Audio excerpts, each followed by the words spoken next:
I was talking to everybody, by the way. Methuselah was 969 years of age when he finally died. 969 is the oldest person who's ever lived. You're all spring chickens. Oops, I'm going to step in front of this for a second. I've got all kinds of little illustrations for you guys today. I'm going to try to get away from that speaker. This is my whiteboard. You like my whiteboard? Yeah. I've had it for like 20 years. Is it crooked? It doesn't matter. I tried to fix it earlier, oops, and it wasn't working. It's okay. Is that better? Yeah. So I had this board, it's probably like 1990, 91. Am I better here? No, I'm not better there. So I got this board. I was an Amway distributor. Can you hear me without? Wow! I'll do that again, I promise. Can you hear me? Yeah. We tried. So, I was an Amway distributor. And I did this for several years. And there was something in the presentation of the Amway presentation that I want to share with you tonight. You see, it's something that all of us get caught in some way or another. I'll try to draw this big. But here is your home. Little smoke coming out of the house, right? Everybody has a place where they live here, I believe. At least I hope so. If you don't, come talk to us. We'll do something. Now, some of you go to work. Some of you go to school, or in some cases, schools, and jobs. Maybe you go to the city. We got some younger kids here. And if I spell something wrong, forgive me. God's got grace, so do we. Okay, so now, here's the thing. Every day we wake up in our home, and we go from our home to one of these places, right? And then, once the day is done, the time that we've spent, or we were there to invest in that place, we go back home. And then the next day, we wake up at home, and we go back to work, or school, or to the city. And then we go back home. Are you getting the picture? In a sense, it's almost like it's a vicious cycle or circle, isn't it? Did you know that with cattle, they walk along the same path going in and out of the pasture, the same path over and over again. And if the farmer doesn't change the path, they'll wear a rut in the path that's so deep that one step off and they'll snap their legs. Now, what happens when we get into this pattern for a long enough period of time? Has anybody here worked somewhere for, say, 20 years? You guys are gluttons for punishment, aren't you? Yeah? I don't want to do it really high because people will notice me. Okay. Now, what happens when the rut is broken? You know what I'm saying? Like, let's just say that your employer says, by the way, it's been nice having you here for 20 years, but it's time. We got to shut the doors, and so you got to go find something else. That happened to me. And so what happens? Tuscarora Plastics, yeah. So what happens when the rut gets broken? What happens when, okay, well, I've been going to this school for so long, and eventually, kids, just hear me. You go through, you go to preschool one place, oh, that's great. No, you got to go to kindergarten. Oh, no. Right? And it's like nappy time, right? And then it's no longer nappy time. I mean, they want you to be able to read and write and do arithmetic in kindergarten. Now it's like, oh my gosh. I wanted nap time. Half a day nap time. Where's my snack? You know, I mean, it was easy back then.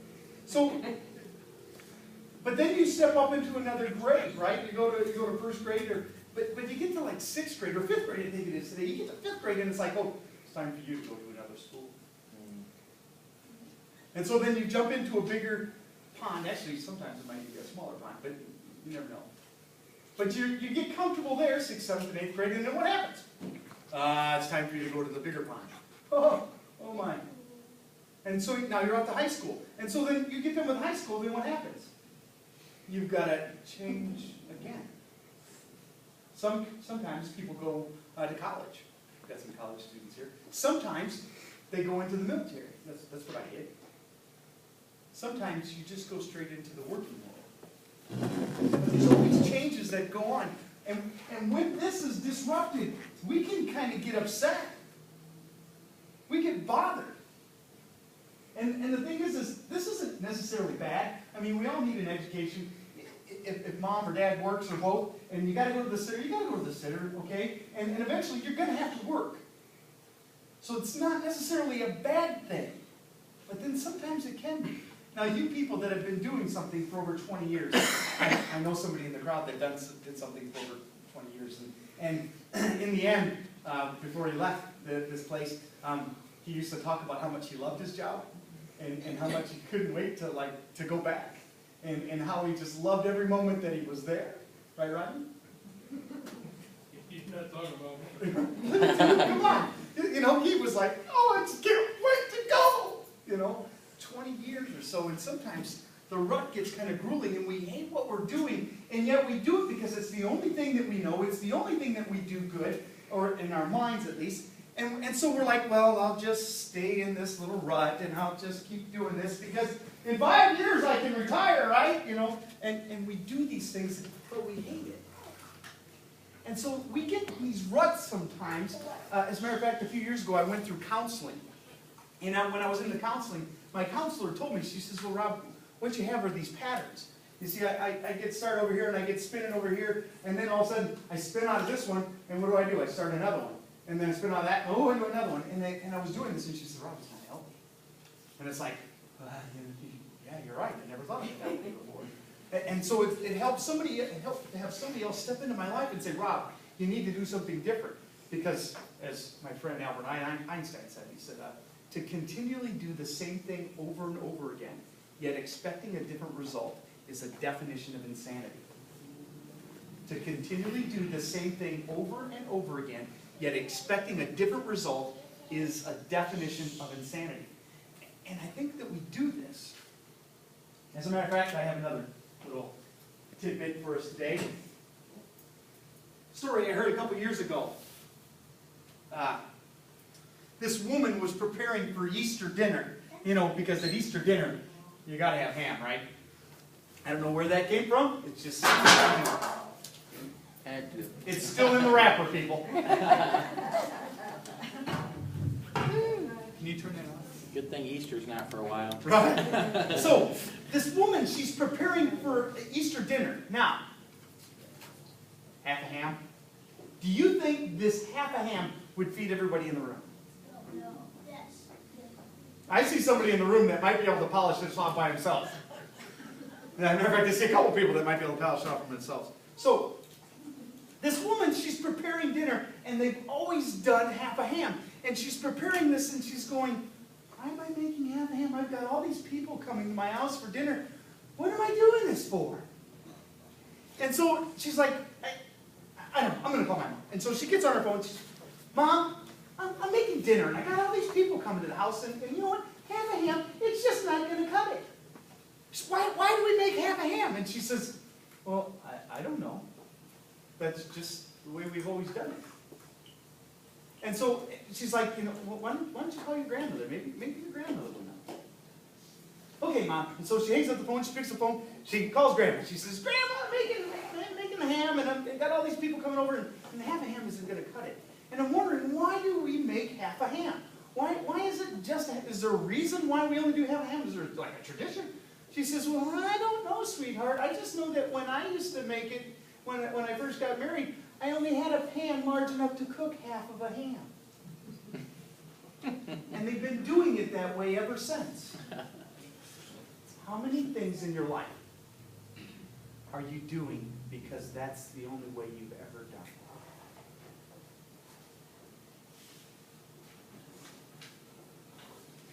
See, I believe that we all do this. I believe that we do this, and sometimes it's good. And then there are other times that it's not so good. And I think that there's one area of our lives. And I hope that as I look at you, I don't see you going like this. I hope I see you going like this. Because I do this. But we get into this pattern. There's house.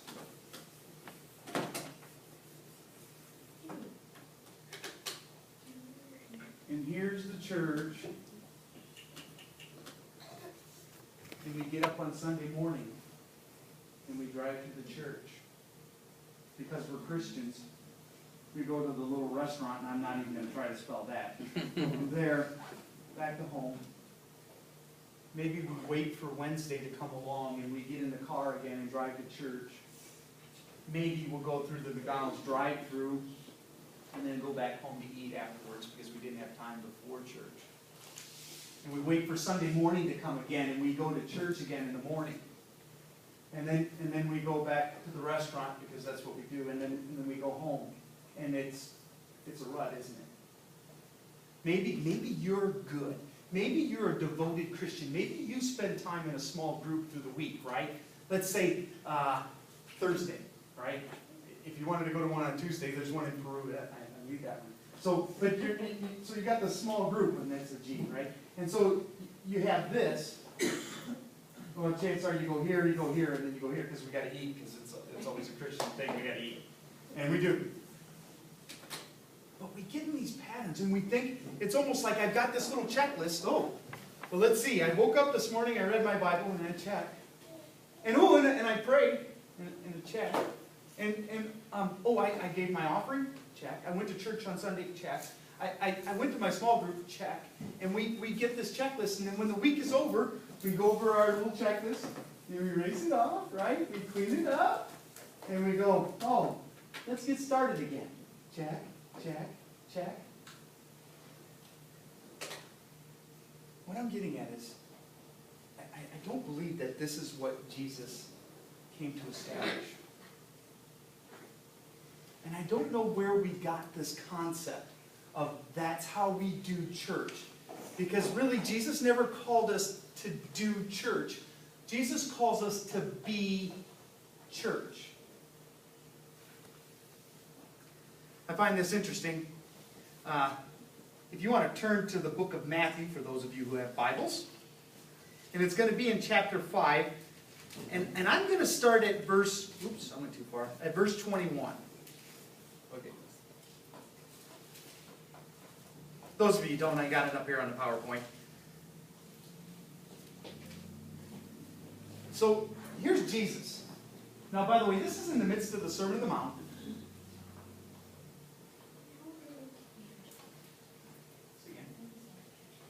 No. There it is. That's not projected. So, in verse 21, I'm going to get started, see if they can get there. You have heard that it was said to the people long ago, you shall not murder. And anyone who murders will be subject to judgment. But I tell you that anyone who is angry with his brother or sister will be subject to judgment.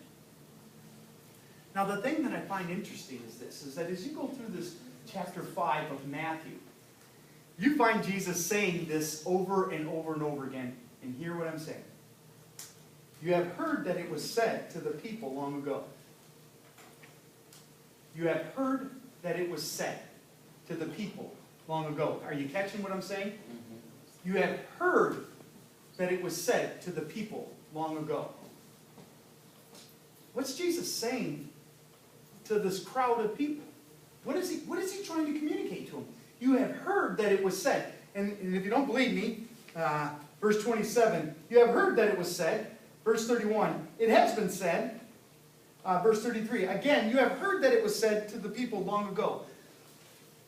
Jesus is talking about the very things that the Jewish people, the Israelites, have been taught for years. And what they're being taught is, this is what God said to Moses.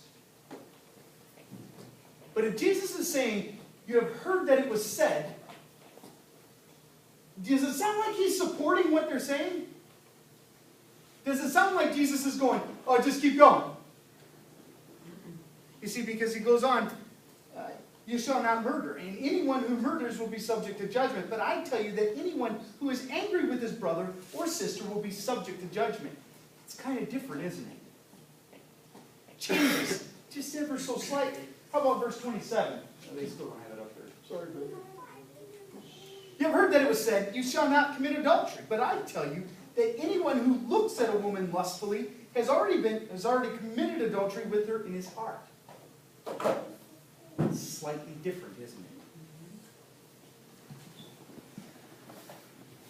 Again, it has been said, anyone who divorces his wife must give her a certificate of divorce. But I tell you that anyone who divorces his wife, except for sexual immorality, makes her a victim of adultery, and anyone who marries a divorced woman commits adultery.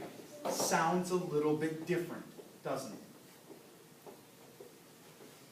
I got another one. Again, you have heard that it was said to the people long ago, do not break your oath, but fulfill to the Lord the vows that you have made. But I tell you, do not swear an oath at all, either by heaven, for it is God's throne, or by earth, for it is his footstool, or by Jerusalem, for it is the city of the great King.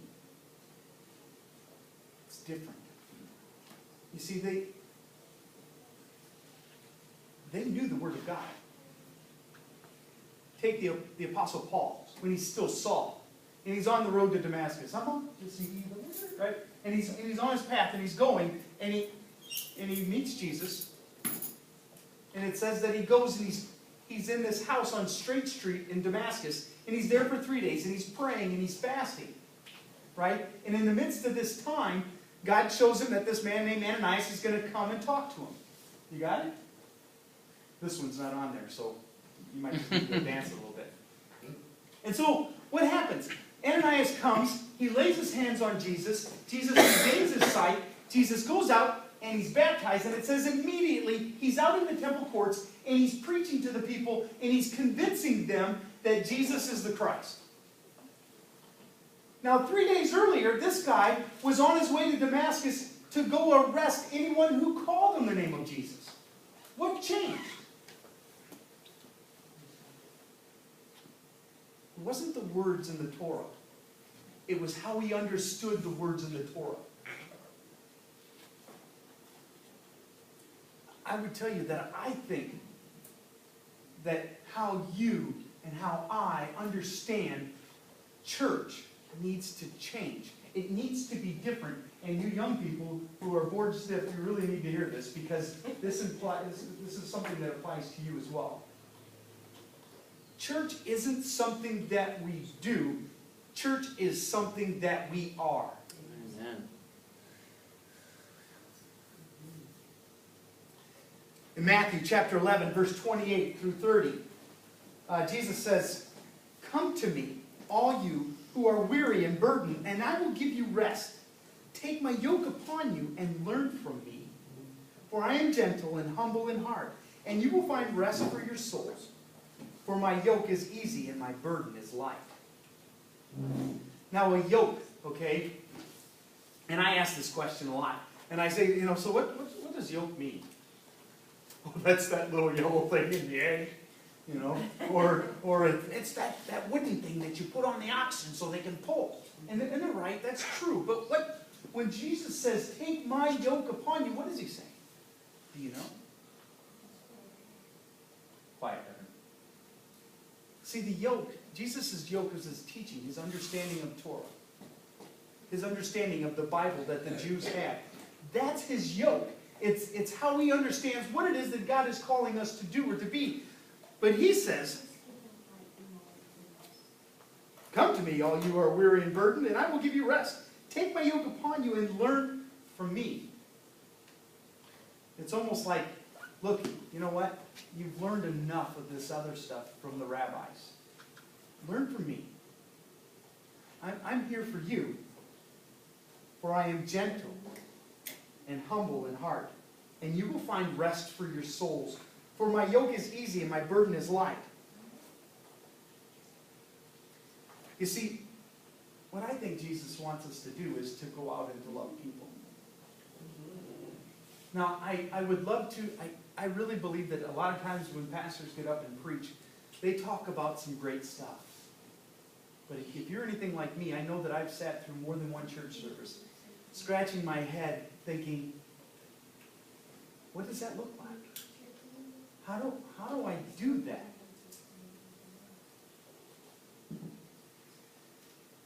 You see, we tell you what it says in the Word, but we don't necessarily give you a picture of what it looks like. Tonight, I'm going to give you a picture of what it looks like. Just a smidge. By no means is it a defining picture. Is it the only way? But it is one way for you to go and love people. In Matthew chapter 5, verses 43 through 48, it says, "You have heard that it was said," oh, there we go with that again. "Love your neighbors and hate your enemy. But I tell you, love your enemies and pray for those who persecute you, that you may be children of your Father in heaven. He causes his sun to rise on the evil and the good, and sends rain on the righteous and the unrighteous. If you love those who love you, what reward will you get? Are not even the tax collectors doing that? And if you greet only your own people, what are you doing more than others? Do not even pagans do that?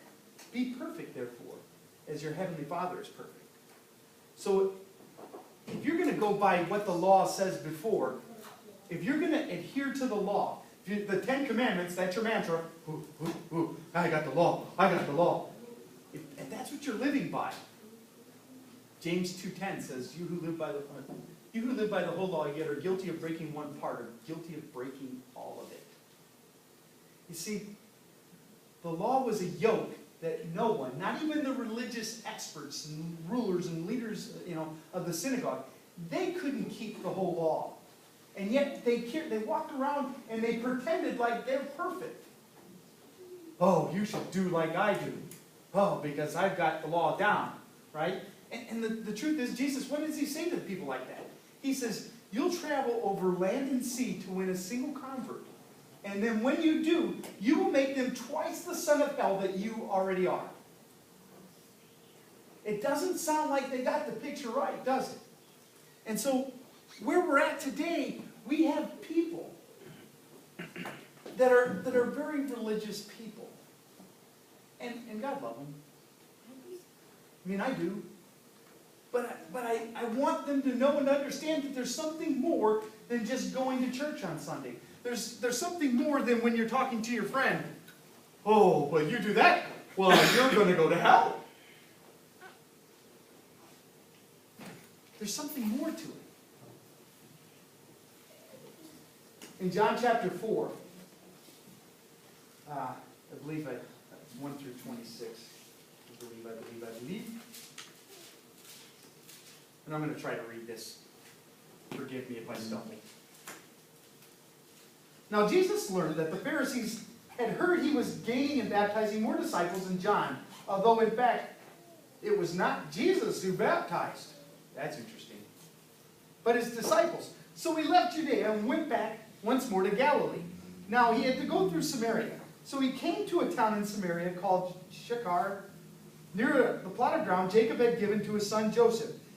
Jacob's well was there, and Jesus tired as he was from the journey, sat down by the well. It was about noon. When a Samaritan woman came to draw water, Jesus said to her, "Will you give me a drink?" I've got that highlighted. I want you to remember that. "Will you give me a drink?" His disciples had gone into town to buy food. The Samaritan woman said to him, "You are a Jew, and I am a Samaritan woman.